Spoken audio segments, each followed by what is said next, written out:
Hello বন্ধুগণ, কেমন আছো সবাই? আশা করছি সবাই ভালো আছো। আমি মোটামুটি ভালোই আছি। আজকে দেখো চলে আসছি, মাছ রান্না করব। পাবদা মাছ। পাবদা মাছকে ফটকা মাছও বলা যায়, কারণ এটা ভাজার সময় যে পরিমাণে ফোটে, চোখ নাক মুখ একদম কানা হয়ে যাওয়ার মতো অবস্থা। প্রথমেই আমি একটু হলুদ লবণ দিয়ে মাখিয়ে রেখেছিলাম, পরে তেল গরম করে দিলাম। এই দেখো, একদম খুব সাবধান, কিন্তু এমন ফোটে একদম চোখ মুখ কানা হয়ে যাবে। প্রথমবার ভেজে ঠিকঠাক মতোই তুলে রাখলাম, পরে এই দেখো কি বাবা ফুটছে। এই যে আবারও তুলে রাখলাম, এভাবে আমি 2-3 বার করে ভেজেছিলাম। বেশ কিছু মাছ ছিল আমার এখানে, আমার 3 বার করে ভাজতে হয়েছে। আর 3 বারই একদম ঢাল তরোয়াল নিয়ে আমি মাছ ভেজেছি। তারপর আর কি, মাছ ভাজা তেলেই একটু কালো জিরা দিয়ে একটু পেঁয়াজ দিয়ে দিলাম। আমি একটু পেঁয়াজ দিচ্ছি, তোমরা চাইলে বাটা দিতে পারো, আমি কুচানোটাই দিচ্ছি। এখানে মরিচ দিচ্ছি, তোমরা তোমাদের স্বাদ অনুযায়ী দিও, বেশি ঝাল যদি না খাও কম দিও, নাহলে বেশি দিও। আচ্ছা, এই মাছটা রান্না করবো হচ্ছে ডাঁটা আর আলু দিয়ে। একদম নরম নরম ডাঁটা, খেতে খুব মজা লাগে, আমার তো লাগে। তোমাদের যদি অন্য কিছু দিয়ে খেতে মন চায় সেটা করতেই পারো। তো এই আর কি, পেঁয়াজটা একটু ভাজা ভাজা হয়ে আসলে আমি এখানে অল্প একটু জিরা দেবো, জিরা বাটা আর কি।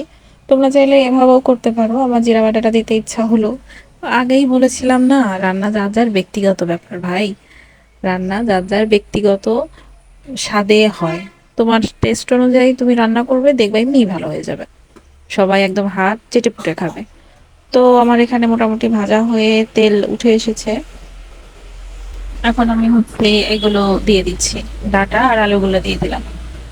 এখানে আমি বেশ কিছুক্ষণ ডাটা আর আলুগুলোকে কষিয়ে নেব, কারণ একটু ভাজা ভাজা হলে টেস্ট আসবে ভালো। লবণটা আমি একটু দেরি করে দিয়েছি, কারণ প্রথমে লবণ দিলে ডাটা থেকে জল বেরিয়ে আসবে আর ভাজাটা ভালো হবে না। তো ভালো করে ভেজে নিয়ে আমি পরিমাণ মতো জল দিয়ে দিলাম। এখানে পাবদা মাছ আর ডাটা আলু দিয়ে রান্না করছি, তাই আমি পাতলা ঝোল করব, ঝোলটা খুব গাঢ় করব না, আর কোনো শুকনো মরিচের গুঁড়ার ব্যবহার আমি করিনি। দেখো কি সুন্দর লাগছে দেখতে, ভেসে উঠেছে ঝোলে, একদম খুব সুন্দর ফ্লেভার চতুর্দিকে ছড়িয়ে গেছে। তো এই তো, আমার রান্না মোটামুটি শেষ, এখন গরম গরম ভাত নিয়ে বসে পড়ার পালা। তোমরা পাবদা মাছ কেমন পছন্দ করো আমাকে কমেন্টে জানিও। পাবদা মাছটা আমার খুব ভালোই লাগে, নরম মাছ তো। আর এভাবে ডাটা আলু দিয়ে পাতলা ঝোল করলে আরো বেশি ভালো লাগে।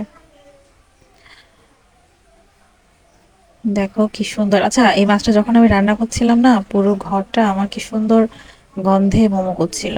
আচ্ছা, বেশি আবার ঘোটাঘুটি করতে যেও না, কারণ বেশি ঘোটাঘুটি করলে পাবদা মাছের ঝোল হওয়ার বদলে এটা একদম ঘন্ট ঘন্ট হয়ে যাবে, মানে ভর্তা হয়ে যাবে। তো সবাই গরম ভাত নিয়ে বসে পড়ো, পাবদা মাছ ডাটা আলু দিয়ে ঝোল খাও। টাটা সবাইকে, ভালো থেকো, বাই।